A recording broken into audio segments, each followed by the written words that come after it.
Good evening. Good to see everybody. Tammy asked how long we're going to be in Job. I said, I don't know. We're a lot of the way through. That's the best I got. But good news for all of us as opposed to hers that she's having to read it for her life. Read through the Bible in a year right now too, so she's getting a double dose of Job. All right, so got a new guy tonight. Not like a new guy in here. We're going to read the words of a new guy in the book of Job, getting to meet another individual. Of course, the majority of Job, it's been him going back and forth with his three friends, Bildad, Zophar, and Eliphaz, and so we're going to meet a new individual tonight. We're going to be starting in chapter 32. Going to go ahead and read these first 5 verses, and then just talk about what we know about this new individual. And so, end of chapter 31, Job gives his final speech to his three friends, says the words of Job are ended. And then, chapter 32, verse number 1, so these 3 men, his 3 friends, ceased answering Job because he was righteous in his own eyes. Then the wrath of Elihu, the son of Barachel, the Buzite of the family of Ram, was aroused against Job. His wrath was aroused because he justified himself rather than God. Also against his 3 friends his wrath was aroused because they had found no answer and yet condemned Job. Now because they were years older than he, Elihu had waited to speak to Job. When Elihu saw that there was no answer in the mouth of these 3 men, his wrath was aroused. And so we have this new individual that's coming into the picture. So far, the names of everybody has been kind of relevant, and they've kind of fit into the overall big picture. Elihu, his name means my God is he, or he is my God. We have his father's name mentioned. It calls him a Buzite of the family of Ram. We did this with all the other guys too. Who knows what a Buzite is?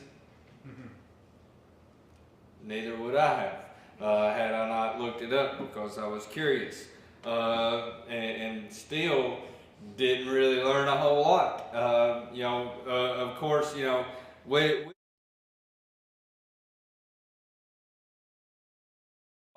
doesn't really do us necessarily a whole lot of good anyways, just like with his other 3 friends. There's a little bit of background that might come into it. But we don't really know who the Buzites are. In Genesis, we'll throw this out there. In Genesis 22, it does mention a nephew of Abraham's that's named Buz. But there's more than one Tylers in the world in history. So it may or may not have been anything relevant. It is possible that this individual could be a descendant of Abraham's nephew, Buz, but again, we don't know exactly when this book was written, and so we don't really even know if that's a possibility. But I do, find it interesting, not only with him, but also with those other individuals as well. And I'll make my point this way. When we talk about the rich man and Lazarus, what's one of the reasons that we think that that's an actual telling of a series of events that took place instead of a parable? Why do we, I don't know if you think so or not. Some people, I think it's a true story when Jesus tells the rich man and Lazarus. What's kind of one of the reasons why some people think it's a true story? Because he uses a proper name. It's not a man went out to sow. a woman lost her coin, a man had two sons, like all these other parables that are fictional stories that Jesus made up to prove a point. The rich man and Lazarus, he uses this proper name, Lazarus. And so having specifics in there, that kind of alludes to the fact that this is an actual event that took place. And within the story of Job, there is that belief that some hold out there that this isn't an actual series of events, but is a story that the Holy Spirit is just sharing with us to try to prove to us this overall big picture point. But having these specific names, not just throwing a name out there, but here is a specific name. Here's his father's name, and here's the people that he's from. That's evidence to me, at least, that this is an actual series of events that's taking place. And so that's the only reason why I even bring that up, because outside of that, his father's name and him being a Buzzite doesn't really mean a lot to us. But this man, Elihu, enters the scene. What's interesting about him, Dad said last week, asked if we were going to get to Elihu, and I said not yet. And he said he's an interesting character. And I don't know exactly what he meant by he's an interesting character, because he seems pretty straightforward to me. But he's interesting in the sense that he hasn't been mentioned, right? We have three friends who come to an agreement that they're going to come and they're going to try to comfort their friend Job. And it hasn't said anything else about, well, over here's Elihu who's just listening in on the conversation. He just comes in out of nowhere as far as the narrative is concerned. Excuse me. He speaks for 3 or 4 chapters, and then he's just done. He's finished talking, and we never hear about him again. Job. But it appears like he heard the other 3 talking what they said. Yeah, and we'll get into that in just a second. He's been listening. He's been there, but he just hasn't been mentioned. And then he gives his 2 cents, and then he's never heard from. We don't hear about him ever again. Later on when Job is talking with God, God speaks of and reprimands the 3 friends, but nothing else is ever said about Elihu. So it is interesting in that sense. Just to kind of sum up the scene that's about to unfold, like Dad mentioned, he has overheard. We don't know if he's been there the entire time, but he has overheard and been listening to the conversation that Job and his 3 friends have had. We don't know if this, it's took us 47 weeks to study it. They could have had this conversation in a day, if they're just talking back and forth. And so we don't know if he was there from the very beginning or if he came in part of the way through. But he's been there and he's been listening to the conversation that's been going on. We know also that why has he kept his mouth shut so far? Because he's younger. He's young. We don't know how old these other individuals are, but we know that he's younger than they are. And so he's kept his mouth shut, kind of out of, like, he uses the word fear, out of respectful fear. And so he hasn't said anything throughout this whole conversation. But in essence, me summing it up, he's had about as much as he can handle. He's listened to as much as he can listen to, and so he's going to speak his piece, and then that's it. He's just going to, share what he wants to share, and then he's done talking. And so the scripture tells us his stance, that he's going to be building everything on, right when it begins. He was upset with Job. Why was he upset with Job? He said because he was trying to be self-righteousness. Self-righteousness. Excuse me. I didn't You know, do anything wrong. the way that it reads, you know, Job has been claiming the entire time that he's not done anything wrong.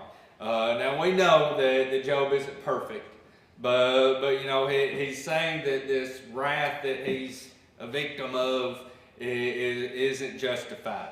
And so the way the New King James reads is that Elihu's wrath is, you know, pouring out on Job because he justified himself rather than God. But because he's saying, you know, God's doing something wrong because God is punishing me. And so he's upset at Job about that. And why is he upset with Job's friends? Because they haven't proved anything, really. But they've been condemning him. Right? So he's been listening to the conversation, and he's upset with Job because Job isn't really standing on God's side. It isn't, you know, justifying God and saying, well, whatever it is, God must be right in whatever he's doing. He's been saying that God's dealing unfairly with me. And he's upset with these three men because they're condemning Job, but they don't really have any evidence. They don't have any proof. They don't have anything that he has done, and yet they're still insisting that he's done something wrong. And so he's upset with really everybody that's been in the conversation. And he let everybody else do their speaking. Job just gave his final discourse, and it says the words of Job are done. And then it says the three friends, they don't have anything left to say. They've done put in and tried to convince, and they're done as well. So, you know, just real short, that's a summary of what's led up to this point. All right. Now we need to keep in mind, up to this point, just in a sentence, what's been the stance of Job's three friends? Must have done something wrong. God is punishing you, and so you must have done something wrong. What's been Job's stance? I've not done anything, and God has been punishing me, and so that's not fair. And so both sets of people involved in the conversation so far, for one reason or another, have been saying God is punishing you. What are they both getting wrong? That God's punishing him. That God's punishing. That's what they're getting wrong. They don't see the big picture, the whole devil situation in the very beginning, and Satan doing this to him. They're getting the God is punishing you part wrong. And so Elihu, even though he still doesn't see the whole big picture like we do because we're getting to read it, he does see some things a little bit more clearly than everybody else. You know, he knows, and that's the stance that he's taking, he knows that God is not going to punish the innocent, and that bad things that happen to us aren't always punishment. And so, you know, he's going to have that stance throughout these chapters. And so he begins his opening remarks and saying that he's, you know, kept his mouth shut as long as he can keep his mouth shut, but now he's going to talk. And I'll say this too. Remember, why did the three friends come in the first place? To comfort him. And what was the first thing that they did? They sat there for about a week, didn't They sat there in silence. And, you know, if it's our purpose to comfort somebody, just sitting in silence can help achieve that. Sometimes that may be the best way to achieve that. Third, if you just want to comfort somebody, just sit there and be quiet with them, and maybe that'll help. But if it's our goal to help them with some problem, eventually we may have to talk. And so before we talk, what do we need to do? That's a good one too. What? Think. Well, we need to Choose your. know as much as we can, I guess, about the situation. All right, we need to know as much as we can about the situation, and then we can think about it. And then we think about it a little bit more before we open our mouth. But the first thing is we need to know what's going on. So before we talk, we need to do what? Listen. If it's our goal to try to help, then first off, we need to get all the information so that we can process that information. And so the first thing that we need to do is listen. And so Elihu, each of the people, they have some positive things that they've done throughout the process. And they've all said some good things that, it hasn't been helpful. But it could have been in a different situation. But in Elihu, we see a good example of how to listen and when to talk.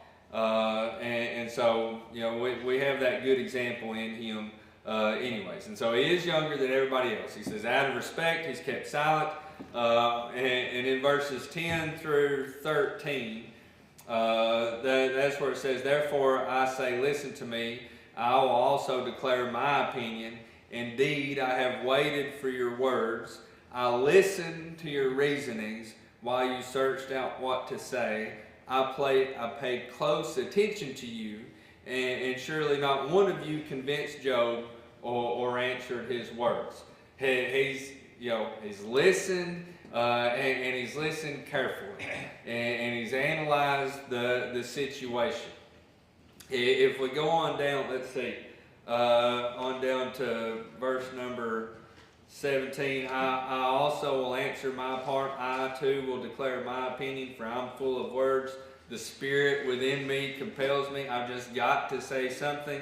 Indeed, my belly is like wine that has no vent. What does that mean? Anybody know what that's in reference to? Jesus said we don't put new wine in old wineskins. Just about ready to bust. But because like that process, like the fermentation process, the gases.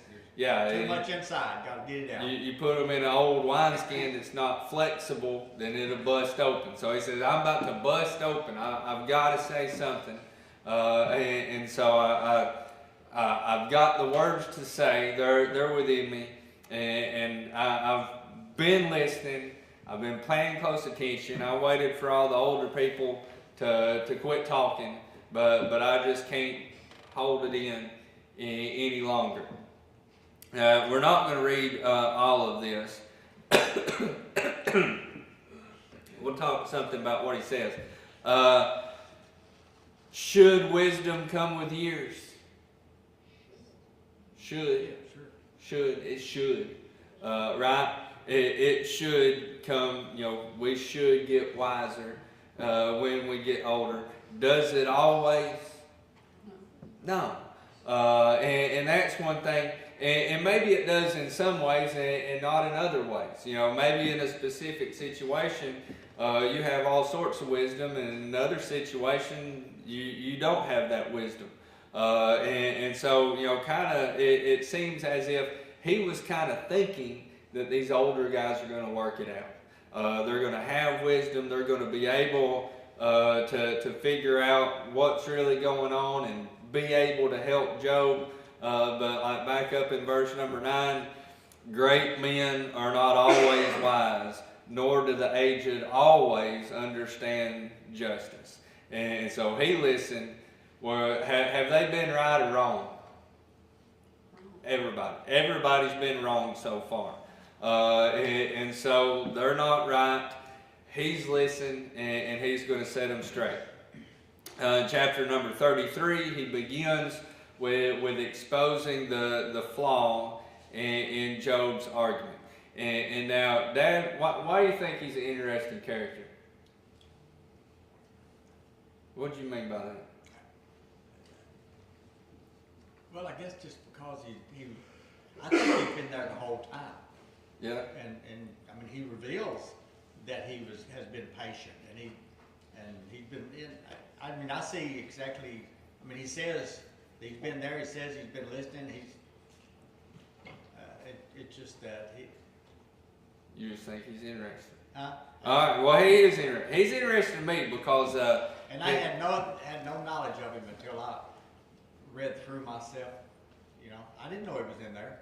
I don't remember him either. I thought it was just 4. But you know, he's interesting to me in the sense that he has been patient and he's been respectful to these older individuals. But when he starts talking, he's like, "I'm gonna let you have it now," kind of guy.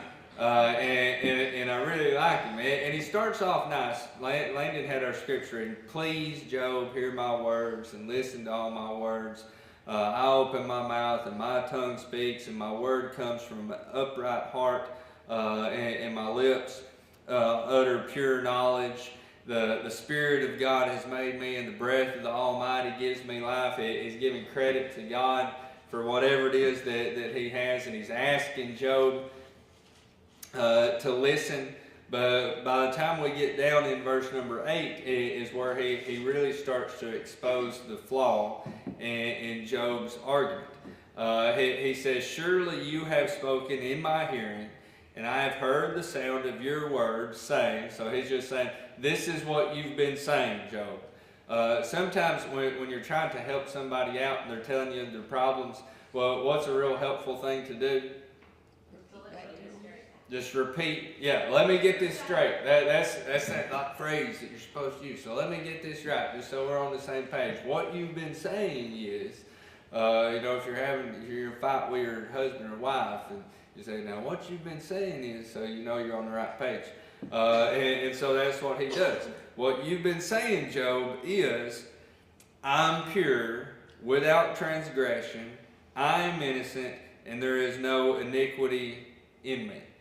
Yet he, God, finds occasion against me, and he counts me as his enemy. He puts my feet in the stocks, and he watches all my path." Now, Job has taken a whole bunch of chapters to say it, and Elihu sums it up in just a couple of verses, but that's a pretty good summary of what Job has been saying. I haven't done anything wrong, and for some reason, God has made me his enemy. You know, he's put me in his crosshairs, and he's been treating me unfairly. And so he just repeats back to Job what it is that Job has been saying. But then he says, in this, verse number 12, "In saying that, you are not righteous." That's not a right thing to say. Just that stance alone isn't a proper stance before God. And so that's when he begins then to explain to Job some things really about God. He says, "I will answer you, for God is greater than man." And so within the next several verses, he speaks, to Job about God. And in essence, saying you don't understand everything that he does. And we don't understand everything that God does. We don't know why he does everything that he does. But God is good, and God is love, and God is righteous. We don't understand the big picture all the time, but God still is all of those things. He really, he kind of lays it out there how, God speaks to us in a lot of different ways. He speaks about how pain can bring our focus back to God, and when we focus back on God, how he can, or how he will restore us. And he speaks, of how we don't understand everything that God is doing, but that God is greater than we are. And I really like him. I don't know like on down in verse number 31. He says, "Give ear, Job, listen to me, hold your peace and I will speak. If you have anything to say, answer me. Speak, for I desire to justify you. If not, listen to me, hold your peace and I will teach you wisdom." He's kind of am I right or am I wrong? In what he's just explained about how we don't understand everything about God, but that when we turn to him, that he will restore us. That he asked Job, am I right or am I wrong? If you've got something to add, then add it, because I'm on your side. If not, it's kind of like if you got something to say it right now, because if not, then I'm going to keep talking. And just sit down and listen to me. Hold your peace, he says, and I will give you wisdom. All right, chapter 34.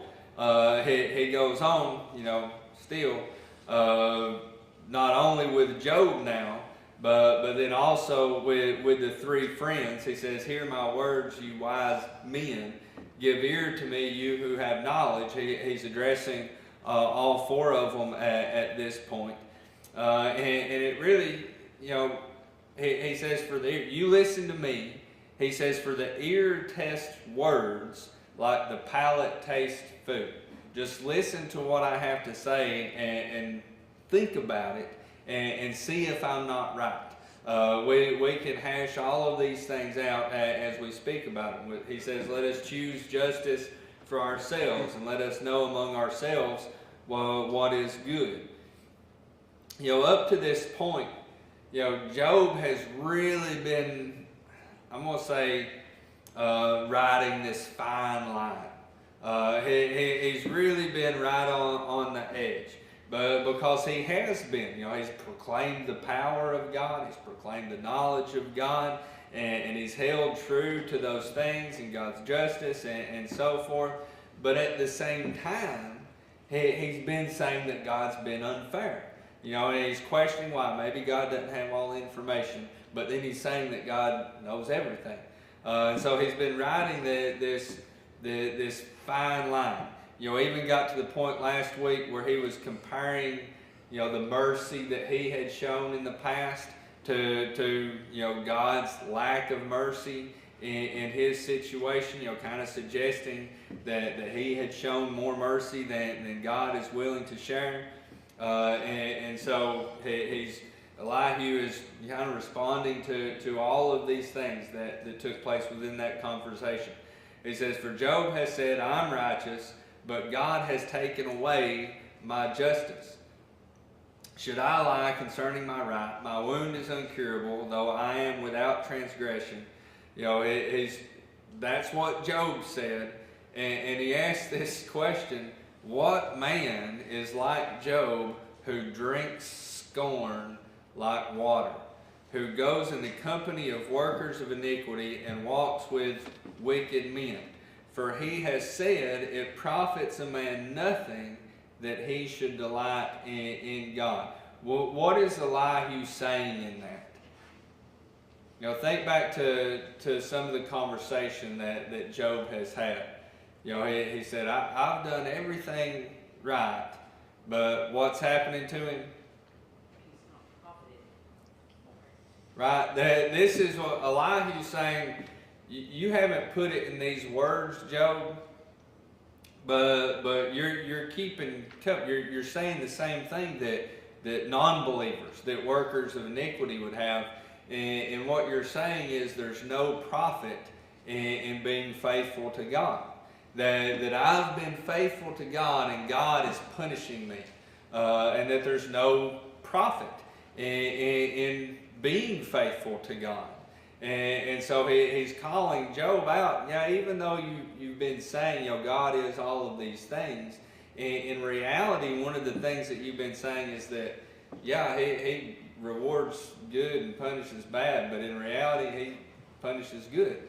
Job being human. He is. He's being human. He's saying the same things that probably all of us have at least thought at different times. But Elihu is just he's not here to defend Job, and he's not here to accuse Job. Elihu is here to defend God and speak on God's behalf. And so he's simply sharing with Job the fault in his argument and how he's not able to see this big picture. Let's see. I forgot where I was in my page. Yeah, but anyways, pretty good summary.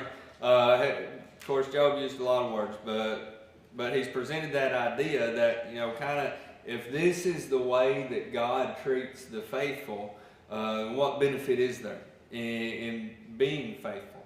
And so Elihu just calls him out on that, says that that's not righteous, and that's really the stance of all these people who just go out and commit iniquity. And so he said something back up in the first chapter that he started speaking. He says, "Let me not, I pray, show partiality to anyone," in verse number 21. "Nor let me flatter any man." His purpose isn't to try to flatter and justify anybody. He's simply here talking on God's behalf.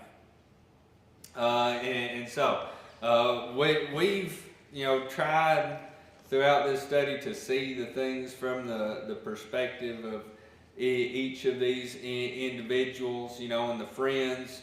If God only punishes the wicked and then you're being punished, well then you've got to be wicked.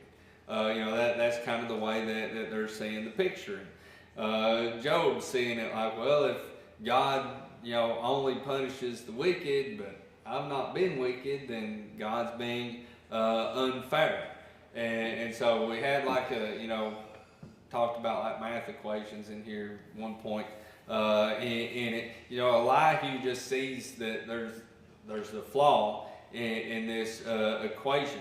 He makes the statement, "Far be it from God to do wickedness, and for the Almighty to commit iniquity." We know 2 + 2 equals 4, but they have 2 + 2 equaling 6. And they're trying all this new math junk to try to make sense of it. And it's just not working out. Of course, we know, key thing that they're missing is Satan, who actually brought this affliction on Job. But then there's this other major flaw in their line of thinking. What's the, not just the God's not punishing him aspect of it, but just in their general understanding of how God works. What's their major flaw? Who does God cause the rain to fall on? The just and the unjust. The sunshine, rains fall. God has those things happen to everyone. And so even though, lots of times we fall into the same trap of thinking, well, everything's going good in my life, I must be doing good with God. And things start going wrong, well, I must have been doing something wrong, God's punishing me.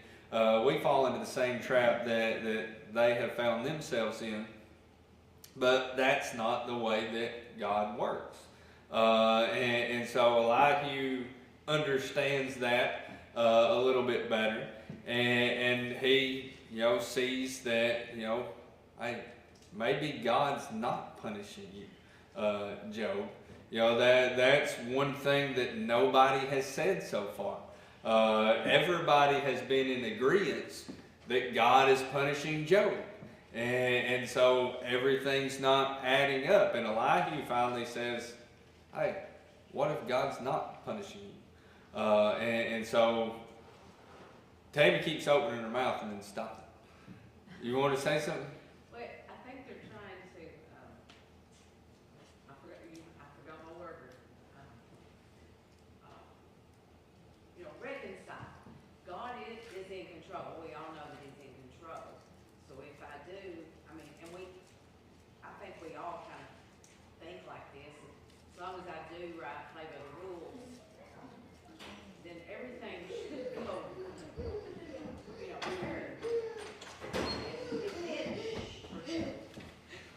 So I mean, that's what we all at least think from time to time. We'll finish up with Elihu next week. We can finish the rest of chapter 34 in about 2 sentences. He in essence says when God punishes somebody, it's typically final. It's usually immediate. It's usually final, and there's not anything you can say about it. And so that's kind of one part of his.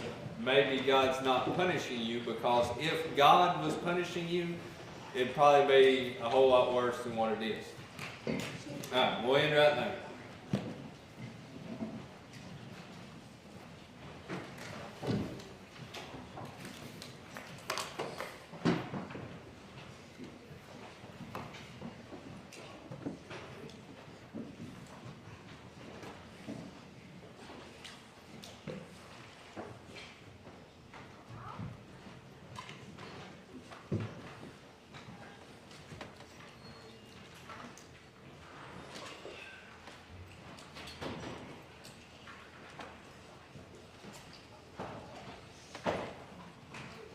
Anybody behind y'all? That's it. All right, if y'all want to turn to 538.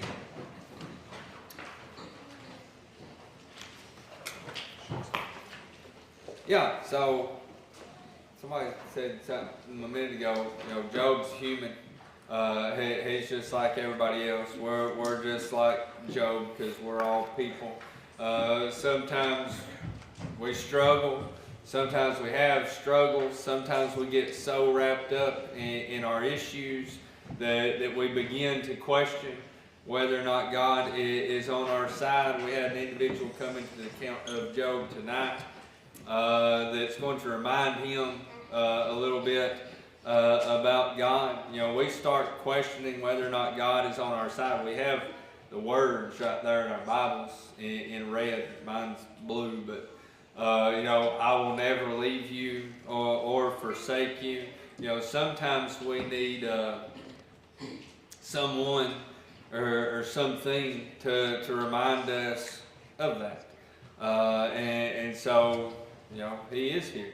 And he is good. And no matter what it is that you may or may not be going through, remember that he is here. And he is good. And he is on your side. And this evening, if you need to respond, then please come as we stand and sing.